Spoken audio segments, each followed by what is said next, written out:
Ada seorang sufi dari Tibet mengatakan begini, tidak saja di atas kertas putih yang ditulis oleh tinta gelap ada buku suci. Di segala arah di semesta ini tersedia buku suci. Yang dibutuhkan hanya kepekaan dan kelembutan.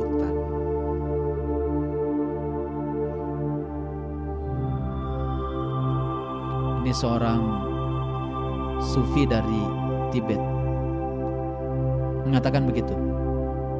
Buku suci itu bukan sekedar yang ditulis oleh tinta hitam di atas kertas putih, tapi di segala arah dalam kehidupanmu, di situ ada buku suci yang akan mengajarkan menuju tempat suci.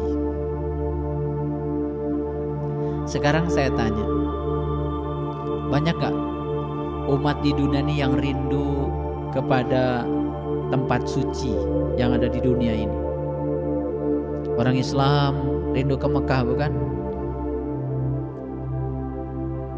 Di agama lain juga ada tempat sucinya masing-masing, dan mereka juga sama, ada kerinduan ke tempat sucinya masing-masing. Kita juga rindu ya, pengen umroh, pengen haji. Ada gak kerinduan itu? Ada. Terlepas dari salah atau benar, harusnya kerinduan yang paling dalam dari kita itu adalah ke tempat suci yang paling dekat dengan kita.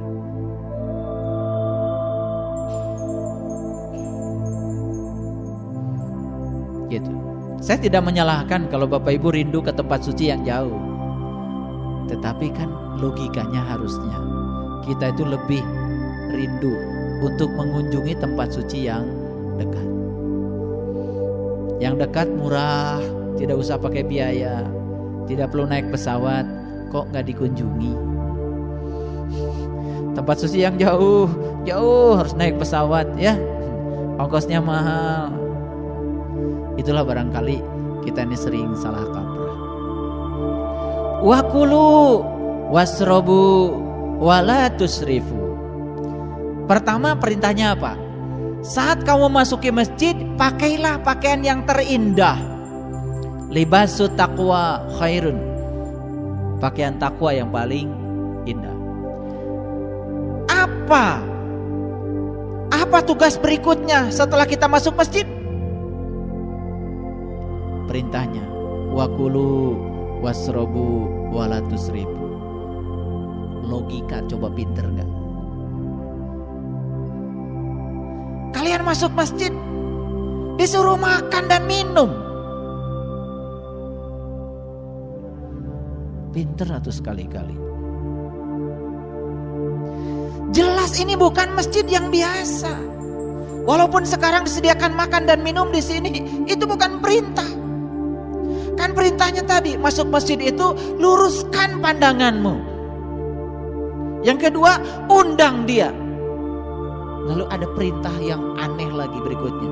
Tadi katanya perintahnya luruskan pandangan. Yang kedua, undang dia. Malah disuruh makanlah, minumlah, asal jangan berlebihan. Nah lo,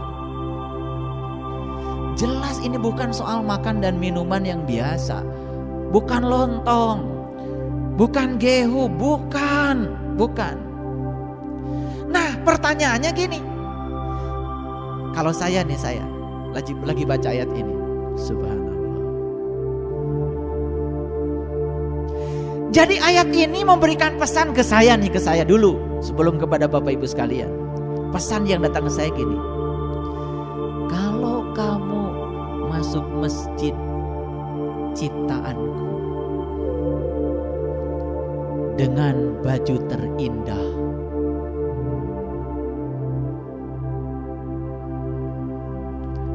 maka aku akan sediakan makanan berlimpah di sini. Kan gak mungkin Allah nyuruh makanlah, minumlah. Gak mungkin kalau gak disediakan. Kan logikanya gini. Bapak Ibu datang ke rumah saya bilang, silakan makan Bu, silakan minum Bu, pilih mana yang Bapak Ibu mau. Masa saya ngomong begitu sementara saya tidak menyediakan makanan dan minumannya? Tuan rumah macam apa? Kan logikanya begitu. Jadi saya dapat menangkap pesan dari Allah ini apa? Makanan dan minuman yang berlimpah di rumahnya hanya disediakan bagi orang-orang yang datang dengan menggunakan pakaian yang terindah. Pakaiannya compang-camping, gak mandi, kotor, belekan, rambut kucel. Aduh, menyuguhin juga. Betul gak? Itu kira-kira begitu, itu bahasa saya. Tapi datang wangi, harum, senyumnya sudah bukan dengan mata lagi, mulut lagi. Mulutnya udah bisa senyum, matanya udah senyum, telinganya udah senyum, udah istirahat. Aduh, begitu masuk situ pasti disediakan makanan yang berlimpah. Tapi apa kata Allah? Wakulu wasrobu walatusribu. Makan, minum, tapi jangan berlebihan. Apa artinya berlebihan? Nih, berlebihan itu hanya bisa dilakukan oleh orang yang serakah. Apa ciri orang serakah? Ciri orang serakah itu di depan dia sudah banyak, dia masih memikirkan yang belum ada di depan dia. Paham? Paham? Oke. Orang serakah selalu merasa kekurangan. Itu kekayaan sudah berlimpah, tidak pernah merasa berkecukupan dengan yang ada. Itu namanya serakah. Sudah kaya masih korupsi, itu karena dia miskin, sebetulnya masih kekurangan.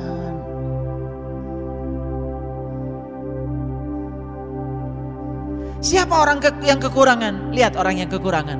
Sudah berlimpah tapi masih, ya Allah berikanlah rezeki yang berlimpah. Ya Allah berikan rezeki yang berlimpah. Yang dipikirkan tuh yang belum ada, yang adanya lupa. Tapi orang yang sudah cukup dengan dirinya sendiri, ya Allah Tuhan, aku bersyukur atas limpahan karunia yang Engkau sudah anugerahkan padaku. Berikanlah kepadaku rasa berkecukupan dengan semua yang Kau sudah berikan padaku. Aku bersyukur Tuhan, aku bersyukur. Dia fokus kepada apa yang dia sudah miliki di hadapannya. Orang yang tidak serakah, begitu lihat makanan dan minuman di rumahnya Allah berlimpah. Lihat saya, Bapak Ibu, saya sudah tahu rumah Bapak Ibu semua.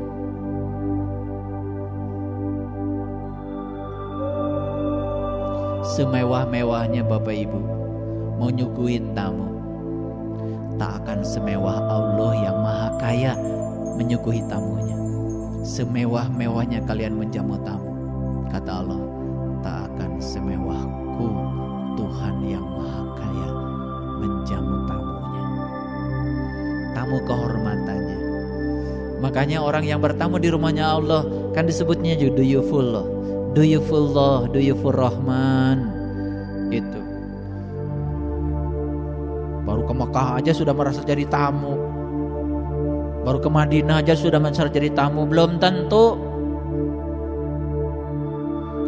Baru pasti jadi tamu Allah yang terhormat kalau kita datang di rumahnya Allah yang buatan Allah. Tadarru wa khufyatan, dengan penuh rasa hormat dan tersembunyi. Itu bahasa Quran. Kan kalau mau pergi haji masa kampung yang antarnya juga. Betul gak? Tapi haji yang tersembunyi, yang tadarru, bahkan tidak ada orang yang tahu.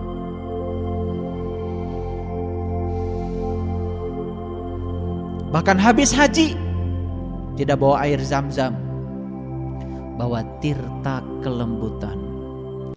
bahwa air suci yang sesungguhnya yang siap dibagikan, cahaya indah yang memancar dari diri, belas kasih yang penuh dengan keikhlasan, siap merangkul siapapun tanpa ada perbedaan.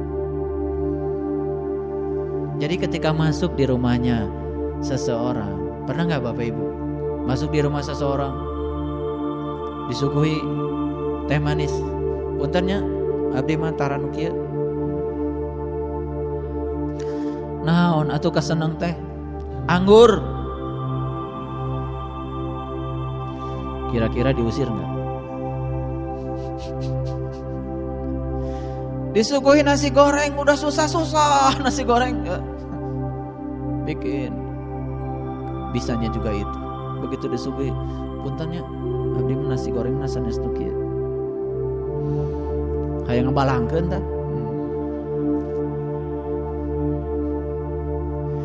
Ini sudah masuk rumahnya Allah, disuguhi sama Allah.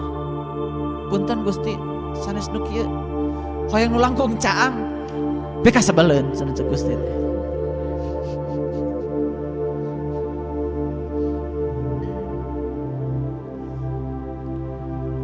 Ketawa kalian semua. Kalian tuh kalau bertamu gak sopan, ngatur-ngatur tuan rumah, betul gak?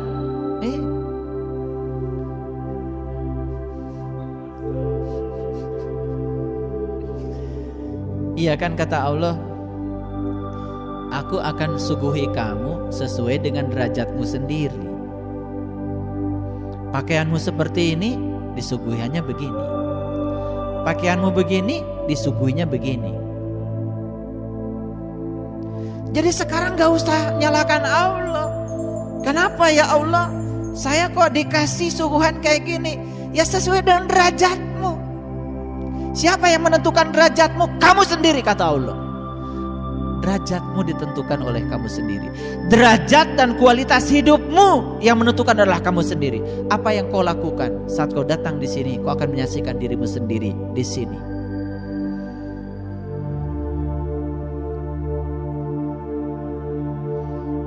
Paham?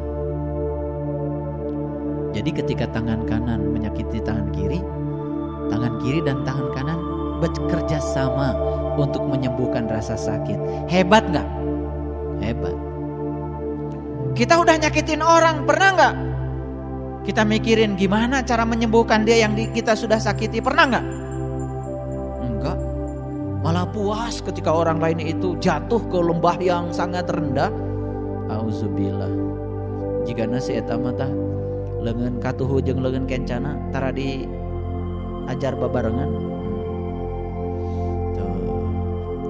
Jadi tubuh kita ini harus dibengkakkan, sehingga suatu saat kita merasakan tubuh orang lain adalah tubuhku sendiri.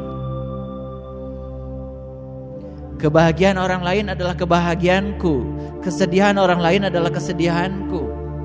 Itu tanda tubuhnya sudah bengkak.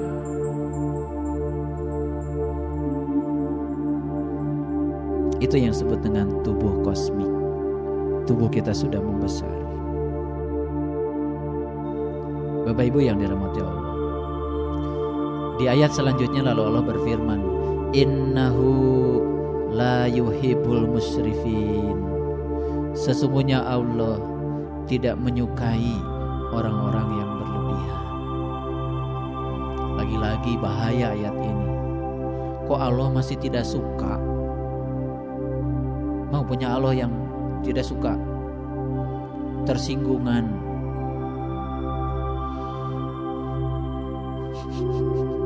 Begitu bilang, sesungguhnya Allah tidak suka sama orang-orang yang berlebihan. Loh, kok Allah masih tidak suka? Kalau Allah masih tidak suka, Allah tidak maha dong. Maha itu artinya gak tersentuh. Lalu jangan lalu bilang saat memasuki rumah Allah, pakaian kita compang-camping, disuguhi sesuai dengan derajat compang-campingnya kita. Bukan Allah tidak suka. Allah itu justru adil. Allah memberi sesuatu kepada kita sesuai dengan kapasitas kita. Kan ujian juga begitu. Tingkatannya begini, ujiannya segini. Tingkatannya ujiannya segini. Bahkan Allah saat ngasih ujian pada kita, Allah juga ngasih cara untuk menyelesaikannya. Bahkan beliau membantu kita sebetulnya. Cuman kita sering merasa tidak dibantu. Saat bantuan datang, kita pun sering mengabaikan bantuan itu seakan-akan bukan dari Allah. Jadi berhentilah memposisikan Allah yang pemarah. Itu zaman baheula. Zaman kita masih belajar ngajinya tidak beradab. Iya. Kan Allah teh tukang nyiksa kalau kita jahat sama Allah, kan gitu. Tukang ngasih kalau kita baik sama Dia. Allah disifati oleh sifat kita. Allah yang mana? Itu mah Allah buatan kita. Allah itu maha, maha itu tak tersentuh. Belum mengerti?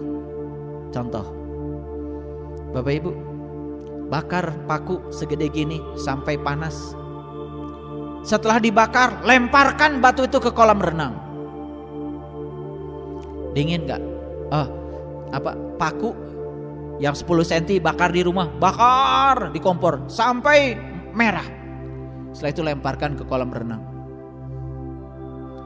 Jadi dingin gak itu paku? Apa bahasa fisikanya? Paku melepaskan kalor ke kolam renang. Kolam renang menerima kalor? Menerima sebesar yang dilepaskan paku. Itu namanya asas Black kalau di fisika. Kalor yang dilepaskan sama kalor yang diterima. Tapi kolam renang mendidih. Mendidih. Kata kolam renang, tekaraos. Boleh nggak saya mengumpamakan paku itu adalah kotoran yang kita lepaskan? Boleh? Boleh nggak saya mengumpamakan Allah itu kolam renang? Lebih dari kolam renang. Paku yang dilepas, paku yang panas dilemparkan ke kolam renang saja habis kalornya. Kolam renang tidak naik suhunya. Apalagi kalau kolam renangnya tanpa batas, tak terbatas seperti tak terbatasnya Allah. Itu kalor yang dikeluarkan oleh paku dirasakan gak oleh kolam renang? Tidak. Itu artinya dia menerima kalor tapi tidak terganggu. Begitu kita berlebihan di rumah Allah, kemudian Allah merasa terganggu. Aku tidak suka ya sama kamu. Loh, Allah masih tidak suka. Ini bahasa dunia ini. Ya. Karena sulit membahasakannya, supaya gampang ngerti, lalu pakai bahasa itu. Tapi di tingkatan yang lebih dalam, jangan sekali-kali mengatakan Allah itu tidak suka. Berarti kalau Allah tidak suka, Allah itu masih marah dong. Kalau Allah masih pemarah, di mana mahanya Allah? Dia maha pemaaf, maha pengampun. Paham maksud saya? Sebetulnya ketidaknyamanan itu dibawa oleh diri kita sendiri. Saat kita kotor masuk rumah Allah, kita juga ngerasa lagi kotor, betul nggak? Habis marah-marah masuk rumahnya Allah, kerasa tuh marahnya ke bawah nggak ke situ? Tidak suka atau tidak suka? Kan kita tidak suka, tidak nyaman, betul nggak? Gitu. Jadi pesan saya satu, kita ingin maju dalam spiritual, tidak bisa dipisahkan pengajian dengan kehidupan biasa. Pengajian seperti ini learning. Rumah kita, kawah candra di muka kita yang sesungguhnya. Di situ kita kontemplasi. Membawa hasil pengajian ini di rumah kita sehingga semua orang di rumah kita merasa nyaman. Badai kamana ya ibu? Ngaos. Teu salam-salam acan kamu rangkali. Ditaras ke caroge teh mah badai kaman ngaos naros wae atuh pan apal aya teh jadwal ngaji rek ngaji kitu patut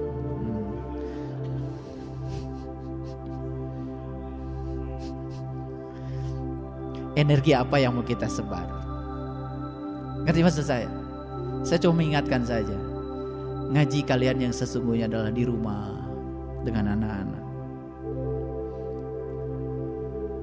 Makanya ada teman saya dokter, dia dokter bedah. Pak, saya kalau lagi bedah itu kadang-kadang saya suka kelewat waktu sholat.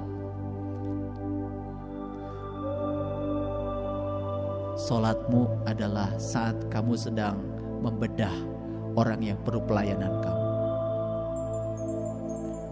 Dibedah we nya. Punten natepan heula. Eta dokter bedah soleh apa salah? Balik deui teh salat, tos maot. Kita kan sering memilah-milah. Ngerti maksud saya? Menyembah Allah yang paling tinggi adalah menolong orang-orang yang perlu pertolongan. Saat kita sedang menolong orang, itulah sholat kita yang sesungguhnya. Itu sembahyang kita yang sebenar. Itu sembahyang tingkat tinggi. Mohon maaf, ada orang yang rajin tepat waktu sholatnya. Habis sholat mencaci maki orang, habis sholat merendahkan orang, habis sholat naik mimbar menebarkan kebencian pada orang. Bagi saya, dia belum sholat. Sembahyang yang paling tinggi adalah saat kita mempersembahkan diri kita untuk kebahagiaan orang lain. Jadi saya bilang sama teman saya yang dokter bedah itu, sembahyangmu saat kamu memberikan pelayanan seutuhnya pada pasien yang perlu pertolongan tanganmu. Tangan Allah adalah tanganmu sendiri. Yang penting bismillahnya yang lurus. Itulah sembahyang kamu. Tapi kalau kamu udah selesai itu, kamu sholat, itu juga ritual kamu. Itu ritualnya tetap dilakukan. Saya bukan berarti menghalalkan lalu kamu menjadi orang yang tidak sholat. No. Ada orang yang sedang melayani nasabah di bank, jam 9, jam 10, oh sedang antri-antrinya di bank. Sampai orang berdiri. Kemudian petugas bank itu pergi. Punten Bapak Ibu sadaya nanya, bade salat duha heula. Salah apa salat pas soleh? Justru duhanya dia itu melayani orang-orang yang butuh layanan perbankan. Kalau bismillahnya sudah benar, itulah salat duhanya dia. Kenapa diperbincangkan lagi? Kan sebaik-baiknya manusia yang berguna bagi orang lain. Kenapa kita belajar agamanya kok dipisah-pisah? Paham maksud saya? Oke. Baik, hari ini cuma 2 ayat. Pesan yang pertama, ketika kalian sedang masuk masjid, gunakan pakaian yang terindah. Kalau ketemu dengan saya masuk ke sini masjid sini, kemarin itu bajunya, besok itu lagi bajunya, lusa itu, nggak akan saya tanya. Pernah nggak saya komentar? Saya nggak ingat ibu bapak bajunya kemarin yang mana. Kecuali ibu bapak ingat baju saya. Kalau saya bajunya harus banyak, karena diingat banyak orang. Tapi saya pul ti kamari batikna eta deui kan. Masalahnya banyak yang ngapalin kalau sama saya. Kalau saya kan tidak akan sukses menghafal. Betul nggak? Bu Dede kemarin bajunya apa? Nggak peduli, nggak saya lihat. Udah bajunya itu juga minggu depan nggak apa-apa. Tapi baju yang akan dipakai untuk memasuki rumah Allah harus lebih baik setiap hari. Harus lebih baik setiap hari. Direnda bajunya yang bagus. Makanya pulang dari sini lakukan yang saya lakukan tadi. Siap? Rasakan kebahagiaannya seperti apa. Shadaqallahul adzim. Barakallahu li wa lakum. Assalamualaikum warahmatullahi wabarakatuh.